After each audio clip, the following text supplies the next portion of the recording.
Hello friends, ಎಲ್ಲರೂ ಹೆಂಗದೇರಿ? ಆರಾಮದೇರಿ ಅನ್ಕೊಳ್ತೇನು. Please ಎಲ್ಲರೂ ಒಂದು ಸಬ್ಸ್ಕ್ರೈಬ್ ಮಾಡ್ಕೊಂಡು ಆ್ಯಂಡ್ ಸಪೋರ್ಟ್ ಮಾಡಿರಿ. ಪ್ಲೀಸ್ ಎಲ್ಲಿ ವಿಡಿಯೋನ ಸ್ಕಿಪ್ ಮಾಡ್ದಂಗೆ ಪೂರ್ತಿ ವಿಡಿಯೋನ ನೋಡಿರಿ. ಸೊ ನಮಗೆ ಒಂದು ಸ್ವಲ್ಪ ಎನ್ಕರೇಜ್ ಆಗ್ತೈತಿ. ಸೊ ಯಾರೆಲ್ಲ ಇನ್ನೂ ಸಬ್ಸ್ಕ್ರೈಬ್ ಮಾಡಿಲ್ಲ ನನ್ನ ಯೂಟ್ಯೂಬ್ ಚಾನಲ್ನ ಸಬ್ಸ್ಕ್ರೈಬ್ ಮಾಡ್ಕೊಳ್ರಿ, ಜೊತೆಗೆ ಸಪೋರ್ಟ್ ಮಾಡಿರಿ. ಇದು ಒಂದು ಡೈಲಿ ಬ್ಲಾಗ್ ಆಗಿರ್ತೈತಿ. ಸೊ ಪ್ಲೀಸ್ ಯಾರು ಸ್ಕಿಪ್ ಮಾಡ್ದಂಗೆ ಫುಲ್ ವಾಚ್ ಮಾಡಿರಿ ವಿಡಿಯೋನ. ಇದು ಹೆಂಗೆ ಹೋಗ್ತೈತೆ ಅಂತ ಗೊತ್ತಿಲ್ಲ ಬ್ಲಾಗ.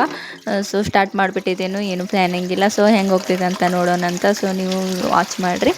ಹೆಣ್ಮಕ್ಳ ಜೀವನಾನ ಅಂತಂದ್ರೇನ ಹಿಂಗಲ್ವ. ನಮ್ಮಮ್ಮ, ಅಂದ್ರೆ ಅಮ್ಮ ಅಂತಂದರೆ ನಮ್ಮ ಅವ್ವ ತಾಯಿ, ನನ್ನ ತಾಯಿಗೆ ನಾನು ಎಷ್ಟೊಂದು ಸಲ ಬೇದಿದ್ದೇನೋ. ಸೊ ನಾನು ಈ ವಿಡಿಯೋ ಮುಖಾಂತರ ನನ್ನ ತಾಯಿಗೆ ನಾನು ಕ್ಷಮೆ ಕೇಳ್ತೇನೆ. ಬಿಕಾಸ್ ಅವರು ಎಷ್ಟೆಲ್ಲ ನಮಗೋಸ್ಕರ, ನಾವು ಸ್ಕೂಲ್ಗೆ ಅಥವಾ ಕಾಲೇಜ್ಗೆ ಹೋಗಬೇಕಾದ್ರೆ ನಮ್ಮ ಸಲುವಾಗಿ ಎದ್ದು ಅವ್ರು ಅಡುಗೆ ಮಾಡಬೇಕು. ನಾನು 7 ಗಂಟೆಗೆ ಅಂತಂದ್ರೆ ಮನೆ ಬಿಡ್ತಿದ್ದೆ ಕಾಲೇಜ್ಗೆ ಹೋಗ್ತಿರುವಾಗ. ಸೊ 7 ಗಂಟೆಗೆ ಬಸ್ ಇತ್ತು. ಸೊ ನನ್ನ ಸಲುವಾಗಿ ಅವ್ರು ಎದ್ದು ನನಗೆ ನೀರು ಕಾಯಿಸ್ಕೊಟ್ಟು ಜಳಕಕ್ಕೆ, ಸೊ ಅವರು ನನಗೆ ಅಡುಗೆ ಮಾಡಿಕೊಟ್ಟು, ಏನಾದರೂ ರೊಟ್ಟಿ ಬಾಜಿ ಮತ್ತು ನನಗೆ ಬೆಳಗಿನ ನಾಷ್ಟ ಹಂಗೆ ಮಾಡಿಕೊಟ್ಟು ಡಬ್ಬಿ ಕಟ್ಟು ಕಳಿಸ್ತಿರು. ಸೊ ನನ್ನ ತಾಯಿ ನನಗೋಸ್ಕರ ಎಷ್ಟೊಂದು ತ್ಯಾಗ ಮಾಡಿದಾರೋ ಅದು ಏನೂ ನಮಗೆ ಗೊತ್ತಾಗಲೇ ಇಲ್ಲ. ಅವರು ಮದುವೆಗಿಂತ ಮುಂಚಿತವಾಗಿ ನನ್ನ ತಾಯಿ ನನಗೋಸ್ಕರ ಮಾಡಿದ್ದ ತ್ಯಾಗ ನನಗೆ ನಿಜವಾಗ್ಲೂ ಅರ್ಥ ಆಗಲಿಲ್ಲ. ಇವರೇನೋ ಮನ್ಯಾಗ ಮಾಡ್ತಿರ್ತಾರೆ ಬಿಡು, ಇವ್ರದ್ದೇನೋ ಅಂತ ಹಿಂಗೆ ಅಂದ್ಕೊಳ್ತಿದ್ನಿ. ಬಟ್ ಅದಲ್ಲ, ನಾನು ಮದುವೆ ಆದಮೇಲೆ ಗೊತ್ತಾಗಿದ್ದು ಲೈಫ್ ಅಂದರೆ ಹೆಂಗಿರ್ತೈತೆ ಅಂತ.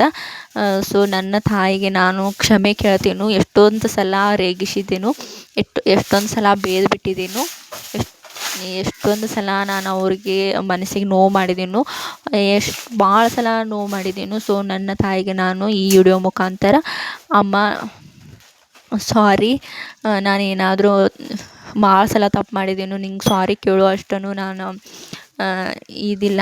ಬಟ್ ಸಾರಿ ಅಮ್ಮ, ನನಗೆ ಕ್ಷಮಿಸಿ ಬಿಡು. ಸಾಧ್ಯವಾದರೆ ನಾನು ನಿನಗೋಸ್ಕರ ಏನಾದರೂ ಮಾಡಬೇಕು, ನಿನಗೆ ಏನಾದರೂ ಕೊಡಿಸ್ಬೇಕು ಅಂತ ಹೇಳಿ ನಾನು ಎಷ್ಟೊಂದು ಪ್ರಯತ್ನ ಪಡಾತೀನಮ್ಮ. ಬಟ್ ಆಗತ್ತಿಲ್ಲ.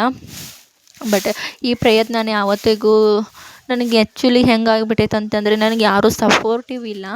ಏನಾದರೂ ಮಾಡಬೇಕಂತಂದರೆ ನನಗೆ ನಿಜವಾಗ್ಲೂ ಯಾರೂ ಸಪೋರ್ಟ್ ಇಲ್ವ, ನನ್ನ ಹಿಂದೆ ಯಾರೂ ಸಪೋರ್ಟಿಂಗ್ ಅಂತ ಇಲ್ಲವೇ ಇಲ್ಲ. ಹೌದು, ಫೋನ್ ಕೊಡಿಸಿದ್ರು ನನ್ನ ಹಸ್ಬೆಂಡ್. ನಾನು ಯೂಟ್ಯೂಬ್ಗೋಸ್ಕರ ಫೋನ್ ಕೊಡ್ಸಂದಾಗ ಅವ್ರು ಫೋನ್ ಕೊಡಿಸಿದ್ರು, ಇಲ್ಲ ಅಂತ ನಾನು ಹೇಳೋಲ್ಲ. ಬಟ್ ಈ ಫೋನ್ ಕೊಡಿಸಿದ್ರೆ ಆಗೋದಿಲ್ಲಲ್ವ. ಇದು ಸ್ವಲ್ಪ ನನಗೆ ಇಲ್ಲ, ನೀನು ಹಂಗೆ ಮಾಡಿದರೆ ಹಿಂಗಾಗುತ್ತೆ, ಹಿಂಗೆ ಮಾಡು, ನೀನು ಮಾಡ್ತೀಯಾ ಅಂತ ನನಗೆ ಹೇಳೋರು, ನನಗೆ ಇದು ಒಂದು ಸ್ವಲ್ಪ ಪುಷ್ ಮಾಡೋರು ಯಾರೂ ಇಲ್ಲ ನನಗೆ ನಿಜವಾಗ್ಲೂ. ಸೊ ನನಗೆ ಅದು ಬೇಜಾರು ಆಗ್ತೈತಿ ಆ್ಯಕ್ಚುಲಿ. ನಾನು ನನ್ನ ಶಕ್ತಿ ಮೀರಿ ಎಲ್ಲನೂ ಪ್ರಯತ್ನ ಮಾಡತ್ತೇನು. ನನ್ನ ಅಮ್ಮನಿಗೋಸ್ಕರ ನಾನು ಏನಾದರೂ ಮಾಡಲೇಬೇಕಂತ. ಅಟ್ಲೀಸ್ಟ್ ಒಂದು ಸ್ವಲ್ಪ ಆದರೂ ನಾನು ಅವ್ರನ್ನ ಖುಷಿ ಪಡಿಸ್ಬೇಕು, ಒಂದಷ್ಟು ದಿನ ಆದರೂ ಅವ್ರನ್ನ ಖುಷಿಯಿಂದ ಇಡಬೇಕು ಅನ್ನೋದು ನನ್ನ ಆಸೆ. ಸೊ ಅದ್ರ ಸಲುವಾಗಿ ನಾನು ಎಷ್ಟೊಂದು ಕಷ್ಟ ಪಡತ್ತೇನು. ಸೊ ನನ್ನ ಕೈಲಿ ಇನ್ನೂ ಆಗತ್ತಿಲ್ಲ. ಸೊ ಕಷ್ಟಪಡ್ತೀನಿ ನನ್ನ ತಾಯಿಗೋಸ್ಕರ. ನಾನು ನಿಜವಾಗ್ಲೂ ನನಗೆ ಮದುವೆಗಿಂತ ಮುಂಚಿತವಾಗ್ಲೂ ನಾನು ಏನೂ ಗೊತ್ತಿರಲಿಲ್ಲ ನನಗೆ. ಬಟ್ ನಾನು ಮದುವೆ ಆದಮೇಲೆ ನನಗೆ ಒಂದು ತಾಯಿ ಏನೆಲ್ಲ ತ್ಯಾಗ ಮಾಡ್ತಾರಂತ ಗೊತ್ತಾಯಿತು. ಬಿಕಾಸ್ ಎಷ್ಟೆಲ್ಲ ಕಷ್ಟ ಆಗ್ತೈತಿ. ಇದೆಲ್ಲ ಅಡುಗೆ ಮಾಡೋದೆಲ್ಲ ಈಜಿ ಅಲ್ಲ, ಮನೆಗೊಂದು ನಡೆಸೋದೆಲ್ಲ ಈಜಿ ಅಲ್ಲ, ತುಂಬಾ ಕಷ್ಟ ಐತಿ. ಅಷ್ಟೊಂದು ಕಷ್ಟ. ಅದರಲ್ಲೂ ನಮ್ಮ ಪಪ್ಪ ಡ್ರಿಂಕ್ಸ್ ಮಾಡ್ತಿದ್ರು, ಅದನ್ನೆಲ್ಲ ಸಹಿಸ್ಕೊಂಡು, ನಾವು ಏನಾದರೂ ಅಂದರೆ ಅದನ್ನೆಲ್ಲ ಸಹಿಸ್ಕೊಂಡು ಎಷ್ಟೊಂದು ನಮ್ಮ ಸಲುವಾಗಿ ನಮ್ಮ ತಾಯಿ ನನಗೋಸ್ಕರ ತ್ಯಾಗ ಮಾಡಿದರು. ಅವರಿಗೆ ಅಮ್ಮ ಸಾರಿ ಅಮ್ಮ, I love you so much. So ಒಂದು ಹೆಣ್ಣು ಯಾರಾದರೂ ಎಷ್ಟೊಂದು ನಾವು ನೋಡ್ತಿರ್ತೇವೆ, ಅವರು ಕಿರುಕುಳ, ಹೆಂಡತಿಗೆ ಕಿರುಕುಳ ಹೀಗೆಲ್ಲ ಬರ್ತಾವೆ. ಸೊ ಆ ಹೆಣ್ಣು ನಿಮ್ಮನ್ನೇ ನಂಬಿ ಬರ್ತಿರ್ತಾಳು. ಇನ್ನೊಂದು ಮನೆಯಿಂದ ಬಂದು ಅವರು ಆ ಫ್ಯಾಮಿಲಿ ಜೊತೆ ಹೊಂದ್ಕೊಂಡು ಅವ್ರ ಜೊತೆ ಅವ್ರ ಲೈಫ್ ಸ್ಟೈಲ್ಗೆ ಹೊಂದ್ಕೊಂಡು ಅವ್ರ ಜೊತೆ ಇರಬೇಕಂತಂದ್ರೆ ತುಂಬಾ ಕಷ್ಟ ಐತಿ. ಯಾಕಂತಂದ್ರೆ ಒಂದು 20 ವರ್ಷದಿಂದ ನಾವು ಒಂದು ಫ್ಯಾಮಿಲಿಯಾಗಿರ್ತೇವೆ. ಅಲ್ಲೇನ ಬೇರೆ ಇದ್ದಿರ್ತೈತಿ ಲೈಫ್ ಸ್ಟೈಲ. ಸೊ ಇದು ಲೈಫ್ ಸ್ಟೈಲ್ ಬೇರೆ ಇದ್ದಿರ್ತೈತಿ. ಈ ಕುಟುಂಬದ ಲೈಫ್ ಸ್ಟೈಲ್ ಬೇರೆ ಇದ್ದಿರ್ತೈತಿ, ನಮ್ದು ಬೇರೆ ಇದ್ದಿರ್ತೈತಿ. ಸೊ ಆದ್ರೂ ಆ ಹುಡುಗಿ ಮದುವೆ ಆದ ತಕ್ಷಣನ ಅವ್ರ ಲೈಫ್ ಸ್ಟೈಲಕ್ಕೆ ಹೊಂದ್ಕೊಳಕ್ಕೆ ಸ್ಟಾರ್ಟ್ ಮಾಡ್ತಿರ್ತಾಳು. ಇದು ಹೆಣ್ಣಿಗಿರೋ ಶಕ್ತಿ. ಹೆಣ್ಣು ಅಂತಂದರೆ ಸಾಮಾನ್ಯ ಅಲ್ಲ. ಆ್ಯಕ್ಚುಲಿ ತುಂಬಾ ಕಷ್ಟ ಐತಿ ಹೊಂದ್ಕೋದಂತಂದ್ರೆ. ಸೊ ಅಷ್ಟು ಹೊಂದ್ಕೊಂಡು ಅವ್ರಿಗೋಸ್ಕರ ಎಷ್ಟೊಂದು ದುಡಿಯೋದು, ಮತ್ತು ಅವ್ರು ಆ ಕುಟುಂಬದವರು, ಗಂಡನ ಮನೆಯಾಗ ಕುಟುಂಬದವ್ರು ಅವ್ರು ಒಂದು ಮಾತು ಇಟ್ಟೇ ಇಡ್ತಾರೆ, ನೀನು ಯಾವತ್ತೂ ಏನು ಬೇಕಾದ್ದು ಮಾಡು, ಅವ್ರಿಗೆ ಎಷ್ಟೆಲ್ಲ ಮಾಡಿ ಇಡು. ಬಟ್ ಅವರು ನಿಜವಾಗ್ಲೂ ಅವ್ರಿಗೆ ನಾವು ಏನು ಮಾಡಿದ್ರೂ ಅವ್ರ ಮನಸ್ಸಿಗೆ ಒಪ್ಪೋಂಗಿಲ್ಲ. ಅವರು ಹೊಂದ್ಕೊಳ್ಳೋಕೆ ಸಾಧ್ಯನೇ ಇಲ್ಲ. ಯಾವತ್ತೂ ಅತ್ತೆ ಯಾವತ್ತೂ ತಾಯಿ ಆಗೋಕ್ಕೆ ಸಾಧ್ಯನೇ ಇಲ್ಲ. ಸೊ ಅಮ್ಮನೇ, ಅತ್ತೆನೇ. ಅವ್ರು ಯಾವಾಗಲೂ ಅತ್ತೆ ತಾಯಿ ಆಗೋಕ್ಕೆ ಸಾಧ್ಯನೇ ಇಲ್ಲ. ಸೊ ಮತ್ತು ನನಗೆ ಏನಂತಂದರೆ, ನಮ್ಮ ತಾಯಿನ ಯಾರೂ ಬೈಬಾರ್ದು. ನನ್ನ ಹೆತ್ತ ತಾಯಿನ ಯಾರೂ ಬೈಬಾರ್ದು. ಅವ್ರ ಅತ್ತೆನೇ ಆಗಲಿ, ನನ್ನ ಗಂಡನೇ ಆಗಲಿ, ಅವ್ರು ಯಾರೂ ಬೇಯೋದು ನನಗಿಷ್ಟ ಇಲ್ಲ. ನನ್ನ ತಾಯಿಗೆ ನಾನು ಯಾರೂ ಮುಂದೆ ತಲೆ ತಗ್ಗಿಸೋ ಥರ ಇದು ಇಲ್ಲ. ನನ್ನ ತಾಯಿ ಅವ್ರಿಗೆ ಏನಾದರೂ, ನನ್ನ ತಾಯಿನ ಅವ್ರು ಬೈತಾರೋ, ಅವರು ನನ್ನ ತಾಯಿನ ಬೇಷ್ ಅವ್ರ ಮನೇಲಿ ಇರಬೇಕಂತಂದರೆ, ಸೊ ನನಗೆ ಇವ್ರದ್ದು ಕುಟುಂಬನೇ ಬೇಡ ಅಂತ ನನ್ನ ಅನಿಸಿಕೆ. ಸೊ ನೋಡಿರಿ, ಸೊ ಎಲ್ಲ ಕೆಲಸ ಮುಗಿಸ್ಕೊಂಡು ಫೈನಲಿ ಕೆಲ್ಸಕ್ಕೆ ಹೋಗಿ ಬಂದೆ. ಕೆಲ್ಸಕ್ಕೂ ಬಂದೆ. ಒಂದು ಇಂಪಾರ್ಟೆಂಟ್ ನನ್ನ ಫ್ರೆಂಡ್ಸದು, ಫ್ಯಾಕ್ಟ್ರಿ ಫ್ರೆಂಡ್ಸದು ಒಂದು ಮ್ಯಾರೇಜ್ಗೆ ಅಟೆಂಡ್ ಆಗಬೇಕಿತ್ತು. ಸೊ ಅದು ಅರಿಶಿನ ಶಾಸ್ತ್ರ ಇತ್ತು. ಸೊ ಅರಿಶಿನ ಶಾಸ್ತ್ರಕ್ಕೆ ಹೋಗೋಣ ಅಂತೇಳಿ ಎಲ್ಲ ಮಾತಾಡ್ಕೊಂಡಿದ್ವು ಫ್ರೆಂಡ್ಸ್ ಎಲ್ಲ. ಸೊ ಫೈನಲ್ ಆಗಿ ಅರಿಶಿನ ಶಾಸ್ತ್ರಕ್ಕೆ ಹೋಗಿ ನೋಡಿರಿ ಇದು. ಸೊ ಫೈನಲಾಗಿ ರಾತ್ರಿ 12 ಗಂಟೆಗೇನೋ ಬಂದು ನಾವು ಅರಿಶಿನ ಶಾಸ್ತ್ರ ಮುಗಿಸ್ಕೊಂಡು 12 ಗಂಟೆಗೆ ಬಂದು ಕರ್ಸಿ ಮನ್ಕೊಂಡು ಯಾವ ಡ್ರೆಸ್ ಹಾಕ್ಕೋಬೇಕು, ಏನು ಮಾಡಬೇಕು ಅಂತ ಏನೂ ಪ್ಲ್ಯಾನಿಂಗ್ ಇರಲಿಲ್ಲ. ಸೊ ನೋಡಿರಿ, ಇದನ್ನಂತೂ ಫೈನಲಾಗಿ ತೆಗೆದು ಇಟ್ನಿ. ಇನ್ನು ಜಳಕ ಮಾಡಲಿಲ್ಲ, ಏನಿಲ್ಲ. ಫಸ್ಟ್ ಡ್ರೆಸ್ಸನ್ನು ತೆಗೆದಿಟ್ನಿ. ಯಾಕಂತಂದ್ರೆ ನಂದೇನೂ ಪ್ಲ್ಯಾನಿಂಗ್ ಇರಲಿಲ್ಲ, ಇದೇ ಡ್ರೆಸ್ ಹಾಕ್ಕೋಬೇಕು, ಹಿಂಗೆ ಹೋಗಬೇಕು ಅಂತ. ಇದೇ ಹೇರ್ ಸ್ಟೈಲ್ ಮಾಡ್ಕೋಬೇಕು ಅಂತ ಏನೂ ಪ್ಲ್ಯಾನಿಂಗ್ ಇರಲಿಲ್ಲ. ಸೊ ಸ್ವಲ್ಪ ಲೇಟ್ ಮಾಡಿ ಅದು ಕೆಲ್ಸಕ್ಕೇನು ಹೋಗೋದು ಹಾಕಿಲ್ಲಲ್ಲ. ಸೊ ನೋಡಿರಿ, ಈ ನಮ್ಮನೆ ಹರಿವು ಇಟ್ಟಿದ್ನಿ.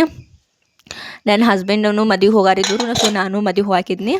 ಅದರಿಂದ ಶಾಬೂನನ್ನು ಮಾಡಿಬಿಡೋಣಂತ ಫೈನಲಾಗಿ ನೋಡಿರಿ, ನನ್ನ ಫ್ರೆಂಡ್ಸಿದ್ದ ಫೋಟೋ ಶೂಟ್ ಹಾಕಿದ್ದಿಲ್ಲ ಮದುವೆಗೆ. ನನ್ನ ಫ್ರೆಂಡ್ಸ್ ಯಜಮಾನ್ರು ಬಂದರು ಫೈನಲಾಗಿ. ಇವರೆಲ್ಲ ನನ್ನ ಫ್ರೆಂಡ್ಸು.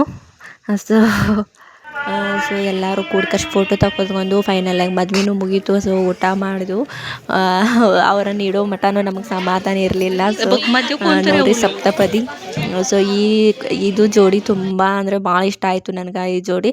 ಸೊ ಈ ಜೋಡಿಗೆ ಯಾರ್ದು ಕೆಟ್ಟ ದೃಷ್ಟಿ ಬೀಳದೇ ಇರಲಿ. ನನಗಂತೂ ಈ ಜೋಡಿ ಸಖತ್ತಾಗಿ ಇಷ್ಟ ಆಯಿತು. So happy marriage life 1 second. ಇದು ವಿಡಿಯೋ ಆದಷ್ಟು ಭಾಳ ದಿನಕ್ಕೆ ಹೋಗತೈತಿ. ಆಲ್ರೆಡಿ ಆಗೇನ 15-20 ದಿನ ಆಯಿತು marriage. So happy marriage life Anku, I miss you. And life ಒಳಗೆ 100 ವರ್ಷ ಹಿಂಗೆ ಖುಷಿಯಾಗಿರಂತ ಹೇಳಿ ಆ ದೇವ್ರ ಹತ್ರ ಕೇಳ್ಕೊಳ್ತೇನು. ಸೊ ಫೈನಲಾಗಿ ಮನೆಗೆ ಬರೋವರೆಗೂ ಮನೆಗೆ ಬಂದು ಫುಲ್ ಸುಸ್ತಾಗಿತ್ತು. ಸೊ ಏನೂ ಮಾಡೋ ಅಷ್ಟು ಇದಿರಲಿಲ್ಲ. ಸೊ ಪಾವ್ ಬಜ್ಜಿನ ಮಾಡೋಣ ಅಂತ ಹೇಳಿ ಪಾವ್ ತೊಗೊಂಡು ಬಂದಿದ್ದು ಮನ್ಯಾಗ ನಾನು ತಯಾರಿಸಿದ್ನಿ.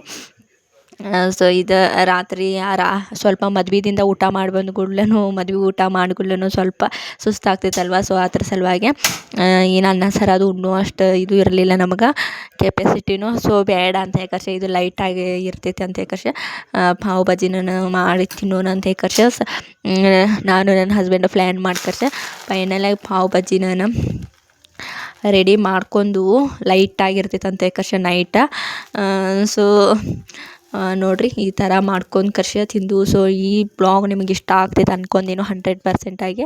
ಸೊ ಈ ಬ್ಲಾಗ್ ನಿಮಗೆ ಇಷ್ಟ ಆಗ್ತೈತಿ 100% ಆಗಿ ಅಂತ ಹೇಳಿ ಅನ್ಕೊಂಡಿದ್ದೇನು. ದಯವಿಟ್ಟು ನಿಮಗೆ ಇಷ್ಟ ಆದರೆ ಲೈಕ್ ಮಾಡಿರಿ, ಶೇರ್ ಮಾಡಿರಿ, ಕಮೆಂಟ್ ಮಾಡಿರಿ. ಆ್ಯಂಡ್ ಇನ್ನೂ ಯಾರೆಲ್ಲ ಸಬ್ಸ್ಕ್ರೈಬ್ ಮಾಡ್ಕೊಂಡಿಲ್ಲ ನನ್ನ ಯೂಟ್ಯೂಬ್ ಚಾನಲ್ನ ಸಬ್ಸ್ಕ್ರೈಬ್ ಮಾಡ್ಕೊಳ್ರಿ. ದಯವಿಟ್ಟು ನನ್ನ ಯೂಟ್ಯೂಬ್ ಚಾನಲ್ನ ಸಬ್ಸ್ಕ್ರೈಬ್ ಮಾಡ್ಕೊಳ್ಳೋ ಅಂತ ಕೇಳ್ಕೊಳ್ತಾ.